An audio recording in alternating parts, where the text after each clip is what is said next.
The neutral wire is necessary to equalize voltage in three-phase power system. Current flowing by the neutral wire compensates differences between the currents in separate phases. Thanks to this, voltage in different phases is aligned. Considerable amount of power in three-phase power systems is consumed by three-phase loads, electric motors, ovens, and so on. Each of the three-phase loads equally loads all three phases of the network. If single-phase loads consume the bigger part of power, such as in an office building, electricians try to distribute the load over the phases more or less evenly.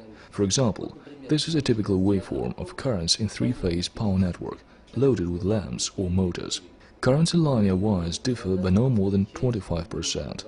Therefore, current in neutral wire is small. It constitutes no more than 20% of the average current in linear wires.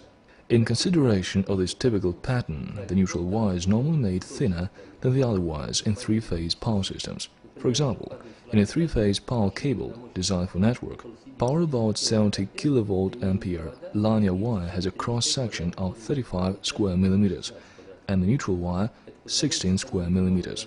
This saves a lot of expensive copper and usually poses no danger, since the current flowing by the neutral wire is not high. The neutral wire is both working and protective PE conductor.